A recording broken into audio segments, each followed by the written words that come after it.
Hello and welcome to Business Incorporated. I am BC Adebayo.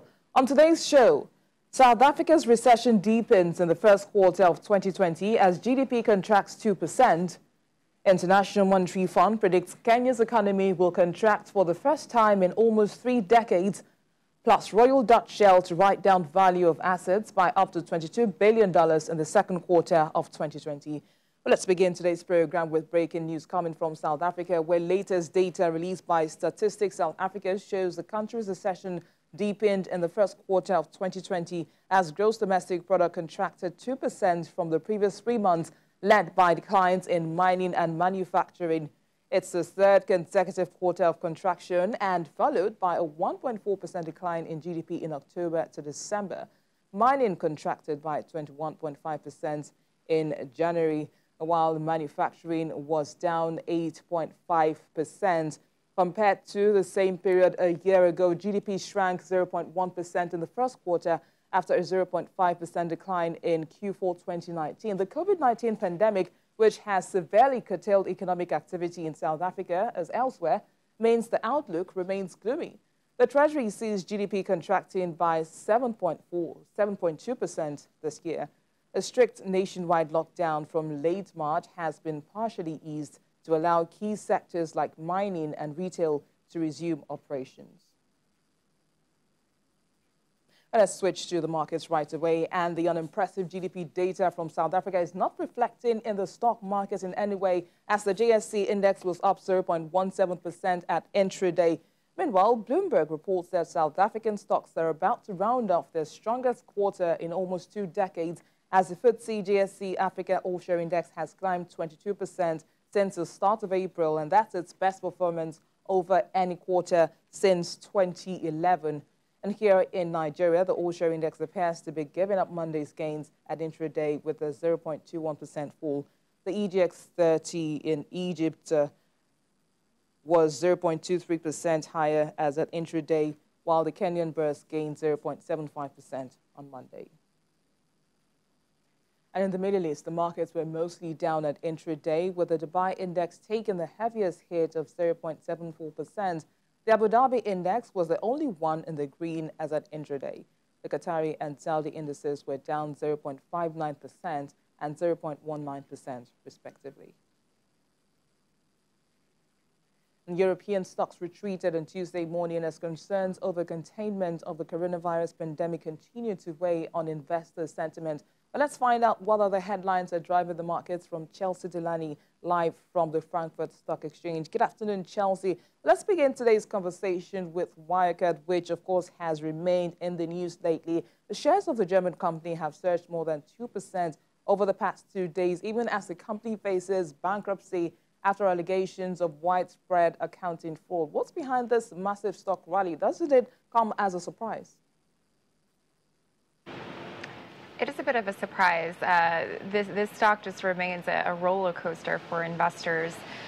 Even with this 200% surge over the past couple of days, it's still down more than 90%. So when a stock falls as steeply and as quickly as Wirecard has over the past week and a half, you tend to get some nonsensical moves in markets. So we are just seeing some strange things happening in the stock. One potential reason for this massive rally is that that investors who had been betting against the stock are now having to cover those positions. It's called short covering. When you borrow a stock to bet against a company, you have to buy it back at some point. So we may be seeing some people trying to get out of those positions. But another potential reason why we're seeing the stock run up so much right now is that there's a lot of speculation, there's a lot of chatter among investors that the company could be seeing interest from various buyers. We've seen a couple of different reports about a payment provider in France, one here in Berlin, that might be interested in buying a couple parts of the business. So as it does go through this insolvency process, it may find some interest in the parts of the business that seem to have some value. So that's really why we may be seeing the stock react this way today. Now, Chelsea, people are getting back to work in Germany as lockdown measures ease, but the number of employees working reduced hours remain at 6.7 million in June, according to a new report that was released today. Why are so many people still working only part-time? Yeah, this report also was a bit of a disappointment. The number of people on this short-time work scheme, which is really credited with helping Germany avoid mass layoffs and a huge spike in the unemployment rate, the number of people who are on the scheme still remains quite high. It's gone down a little bit. Last month it was around 7.3 million. But a lot of economists had expected the number of people utilizing this reduced hour scheme to fall quicker than it has, especially as many parts of the German economy are reopening. So wouldn't you sort of dig into the details of this data? We have seen a lot of people, for example, in the hospitality sector and the retail sector, going back to their jobs and getting off of this government-supported work scheme. But we also are seeing increases in certain sectors like the auto sector, the machinery sector. A lot of the more heavy industrial sectors are putting even more people onto these short-time work schemes now. And that's likely because demand in those areas is so weak. We've seen this with some of Germany's automakers. They have restarted production, but they just aren't finding many buyers for what they're producing. So that's really worrying, because that could mean that these short-time work schemes are going to have to last for much longer than people thought. If companies aren't seeing demand for their products, then we might see a lot of people remaining in short-time work for the foreseeable future. It plans to issue its first green bonds in September, and that's as the country piles on new debt to support its coronavirus stimulus efforts. Tell us how these bonds will work. So this is a pretty big deal for the green financing part of the market, because Germany is really the most important bond issuer in Europe. It's really where a lot of investors go if they want to buy a super safe asset, and it really sets the tone for the rest of the market. So the fact that they are now issuing a green bond is very important. The way that this bond is going to work is that it's very similar to any other sort of federally issued bond. It's going to really mirror the other bonds that Germany is currently issuing. So it's going to have a 10-year maturity. It's going to have basically the same interest rate. So it's quite similar to a normal bond. But what's different about it is that the proceeds of these sales will be used to support sustainable policies here in Germany. So Germany is really pushing ahead with big spending on green energy, and they in the past couple of months have put forth about 40 billion euros worth of plans to spend on things like electric vehicles and making buildings more efficient, so that the proceeds of this bond sale will hopefully go to furthering Germany's green ambitions. Thank you, Chelsea. See you tomorrow. Let's cross over to London now to see how the markets are reacting to the latest UK GDP data, and Juliana Olayinka will take us through all of that. Good afternoon, Juliana. A revised data from the Office for National Statistics shows that the UK economy shrank more than the first thought between January and March, contracting 2.2%. With this data out now ahead of Prime Minister's major speech on the economy, what might change and what Boris Johnson will say today? And tell us how the numbers are reacting at intraday. Good afternoon, Bissy. Well, the Prime Minister, Boris Johnson, has actually finished speaking. He spoke about an hour ago in Dudley, which is really the kind of scene that he wants to set, because it's in the northwest of England. Quickly, to go back to the UK revised data, it's a dour report, but nothing that we hadn't known. Of course, it has decreased by 0.2%, but I think that's pretty much far behind us now, the first quarter. We've already had GDP figures from April which say GDP fell by 20.4%. We're expecting it to fall by about 20% in May. And then going back to Prime Minister Boris Johnson's speech today? Well, a lot of economists are saying is that even though there appeared to be a lift in consumer sentiment and business sentiment after his election victory in December, the first quarter was pretty dire even before the coronavirus lockdown. Now, what Boris Johnson has done today is he's started a new pledge, and it's called Build, Build, Build. And what he is now saying that he'll be doing is fast-tracking many of the statements that he said throughout his campaign and in his manifesto, that he wants to level up development in the UK. There have long been complaints that the only focus of Westminster is the city and the southeast, and he wants to change that. And of course, he does want to reward those long-held Labour seats that turned blue after the election. So that's what he's done. He's pledged £5.5 billion. Much of this money is going to go into schools, rebuilding hospitals and upgrading courts. Now, he and his government are saying what they want to do by responding to COVID-19 is rather than save, they want to spend. Rather than austerity, they want investment. But, of course, there have been critics. We've heard from the opposition Labour Party leader, Sir Keir Starmer, saying that this is just nowhere near enough, that it equates to about £100 per person living in the UK. And this £5.5 billion is only about 0.05% of GDP. And the fact that they're spending so little appears to show that perhaps, the economy is in such a grave position that they cannot afford to spend more, even though at the moment borrowing is at a record low. So, yes, he's pledged this amount, but some people are saying it just doesn't go far enough.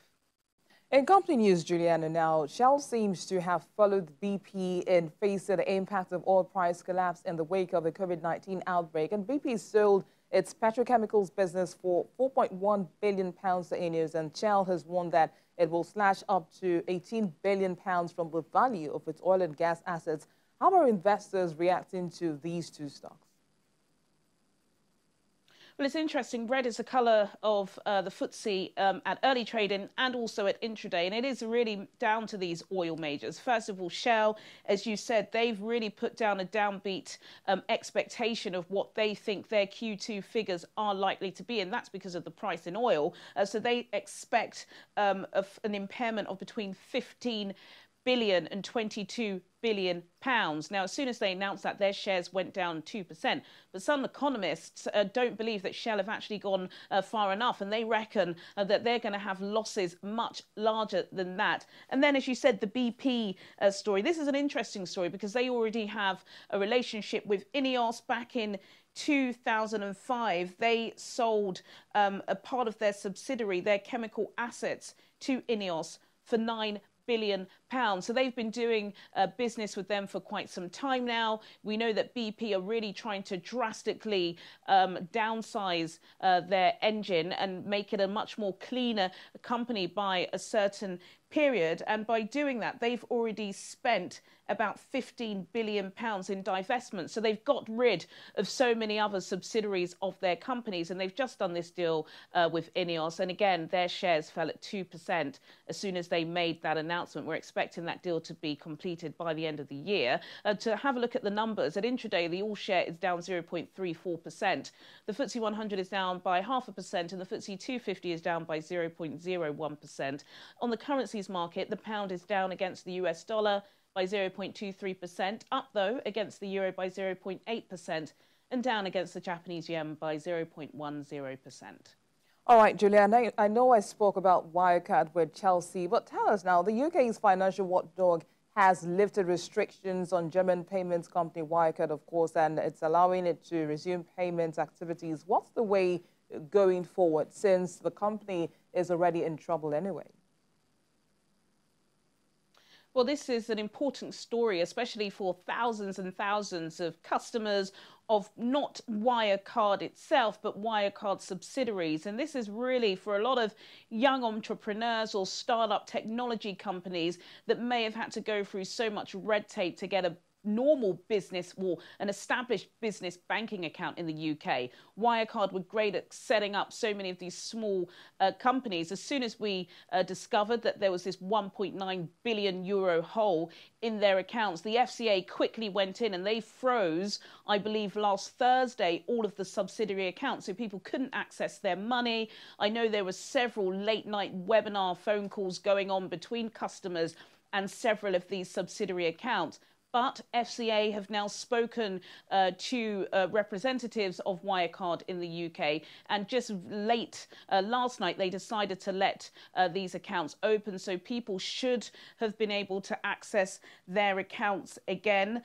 Some measures have been blocked, so you won't be able to transfer your own assets, but at least you can use your card in the cash point and transfer some money to customers. So it's definitely a sign of relief, but who knows whether or not these subsidiary accounts will have to find a new parent company, considering now Wirecard is insolvent. We'll see how that goes. Thank you, Juliana. We'll see you again tomorrow. Our commodities market updates will be up next when we return in just a moment.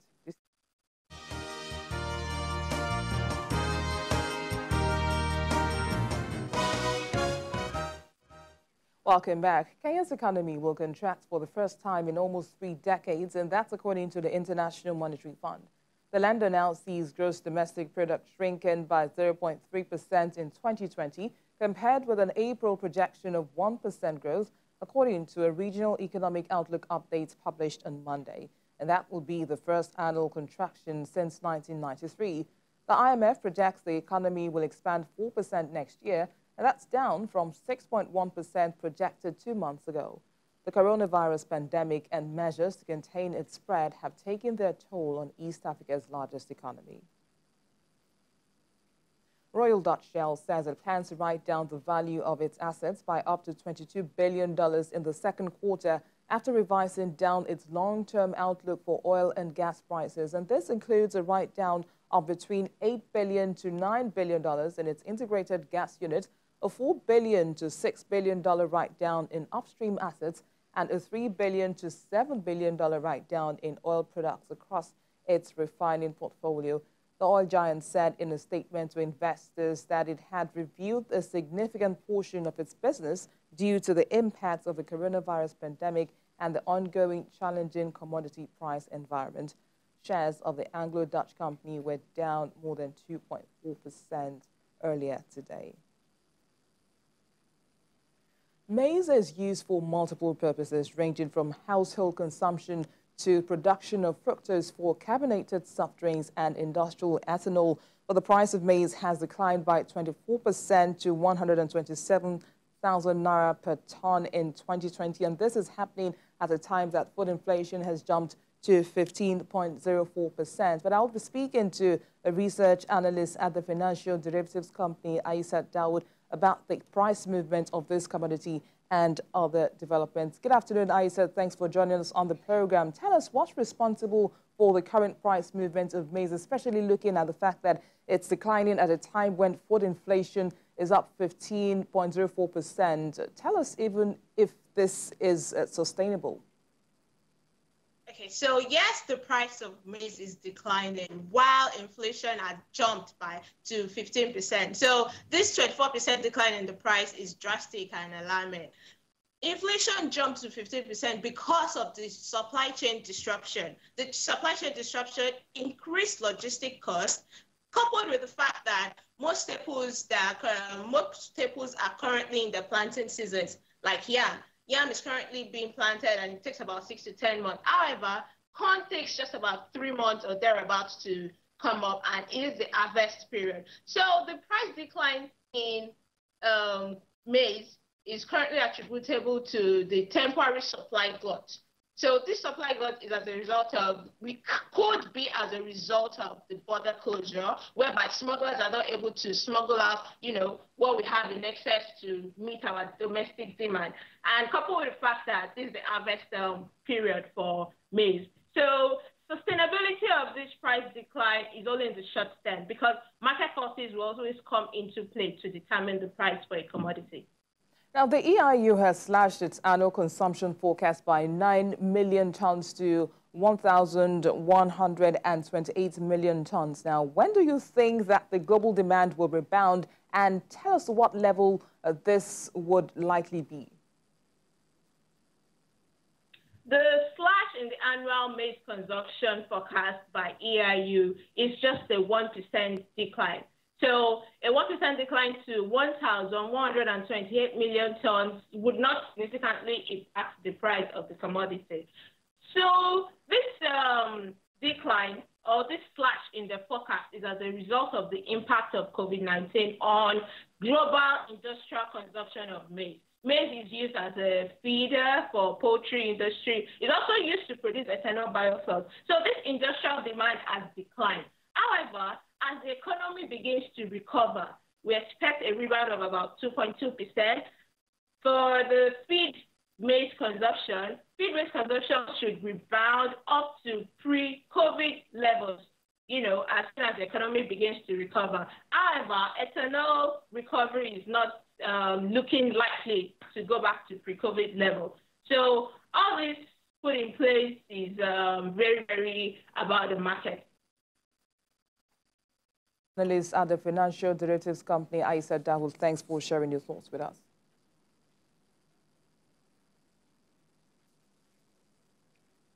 Now, moving on, Air Cote d'Ivoire has resumed domestic flights after a 3-month shutdown and a $24 million cash injection from the government to keep it afloat.